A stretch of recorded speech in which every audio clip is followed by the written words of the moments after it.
You may check somebody's breath and declare them dead, but they can still feel sensations. There's a whole school of Udan in China, where you might have seen those movies where they have mastery over Udana, where they can float around a little bit.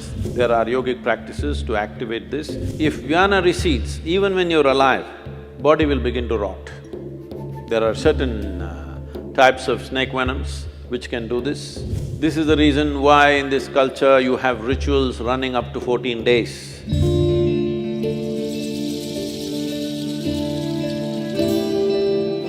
Sadhguru, you said about life, and that brings a big question what doctors have about life.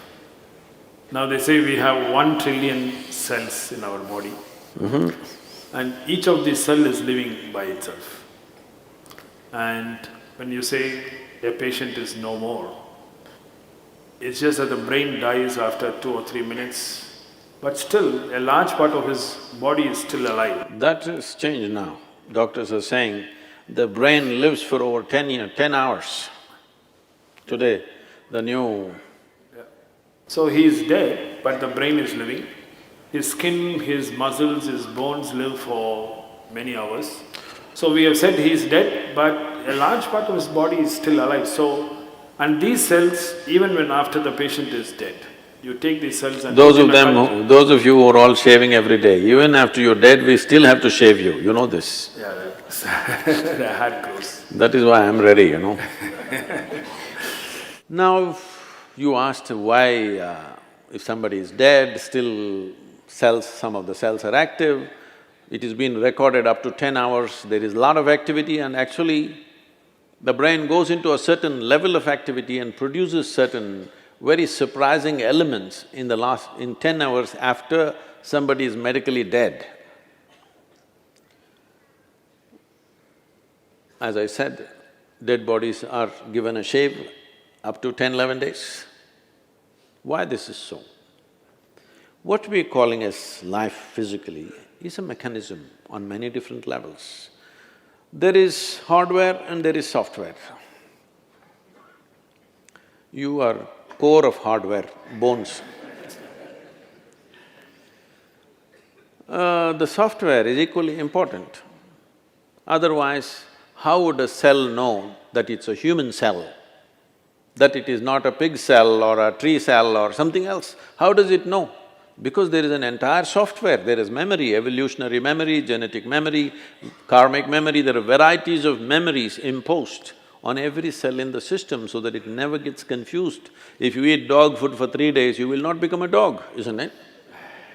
Because the memory is entrenched in this. So there is a whole software. The software package is actually bigger than the hardware, much bigger. And it is energized by what we are considering as a life force. In yoga, we call this prana. It manifests itself in 5 basic dimensions. There are other forms to it, which gets too complicated. 5 basic forms. These are called pranavayu, samanavayu, apanavayu, udanavayu and vyana. These have different functions.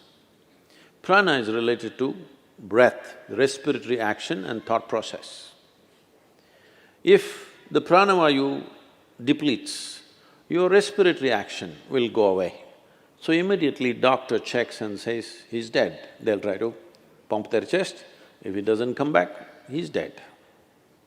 Respiration and your pulmonary action are very directly connected. Once respiration stops, that process will naturally come to an end. So pranavayu is gone. It's not like one after another they will go. They will go at the same time, but one goes means this is gone. If samanavayu goes, this is in charge of generating heat in the system.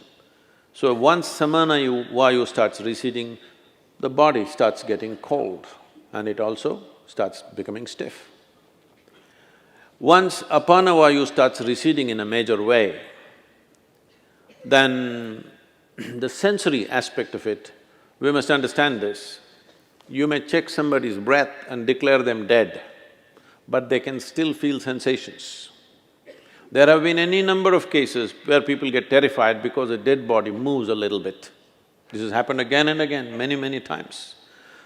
That when he's been medically declared dead, there are twitchings in the body that happen in a very mild way because the sensory activity is still on.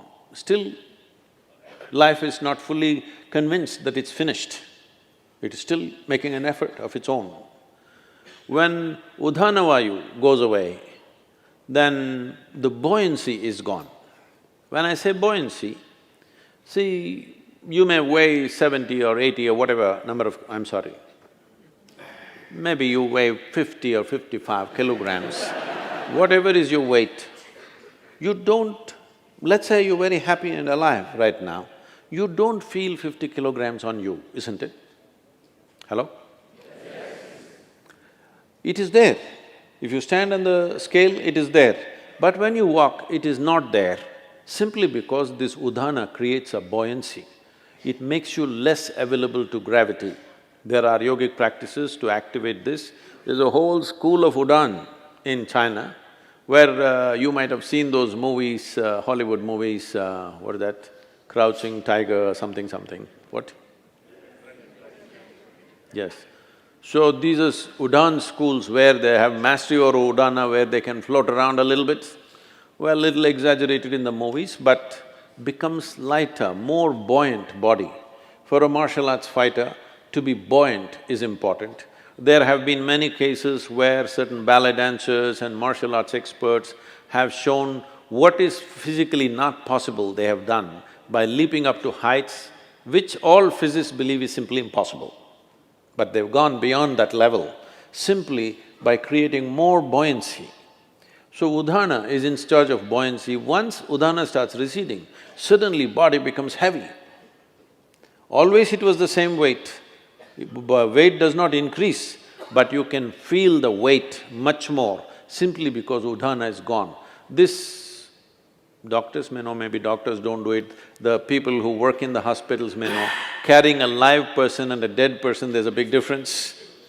Simply because Udhana is gone, there's no buoyancy. The fourth dimension is called Vyana. This is preservative in nature. If Vyana recedes, even when you're alive, body will begin to rot. There are certain types of snake venoms which can do this. If they bite you, you will not die, but literally parts of the body will start falling apart simply because Vyana will recede and it will start falling apart. So, once Vyana recedes, the rotting process will begin. There are systems in yoga where we want all the seven to go reasonably together, within 1.5 hours we want it to go. In normal death, depending upon the age of a person, how vibrant a particular body is, it may take a long time. When I say long time, up to 14 hours it may take. Vyana may take up to 14 days to leave. This is the reason why in this culture you have rituals running up to 14 days, because they feel the Vyana may be still there, because when you bury a person, the Vyana may be still hovering there, so up to 14 days. That is the reason why within 1.5 hours, in this culture, that was the rule, if somebody dies within an hour and a half, you must cremate them. But then mistakes happened. When they were still alive, somebody put them on the funeral pyre, so they stretched it to 4 hours. Within 4 hours, you must cremate. But today, there are issues, all kinds of issues about it. So, people are waiting for 1 day, 2 days, daughter is in America, she has to come, she'll come after 3 days, and they will wait. But the idea is, for the one who is dead, we must understand this. You don't diagnose people as dead, you declare them dead, right? There's a difference. So when you declare them dead, for you they are dead. As far as that person is concerned, in a way, all that's happened is, he's disembodied. He's lost his body. All his life he lived thinking he's a body, never realizing the physical mass that we carry is an accumulation from this planet. He never realized that. When suddenly he slips out the body, he tends to hover around the body because he's lost his discriminatory intelligence. Once you leave the body, the discriminatory intellect is not there, so this tends to hover around that body. So in this culture we said, the moment we are sure that somebody is dead for sure, you must immediately cremate them, because it's good for that dead, so they know the game is up. And it's also good for the living. You will see, if somebody very dear to you is dead and their body is here, you keep on hallucinating, maybe they're just sleeping, maybe they will sit up, maybe some miracle will happen, maybe something else will happen, this will go on unnecessarily. You will see people are crying and big emotional drama is happening, but the moment you cremate them, you will see everybody become silent. Have you noticed this? Always. Because now everybody knows the game is up. It's for the living and for the dead. So about life leaving the system, it is so entrenched. It is not something, poop, it'll go away like this. In stages, it goes away.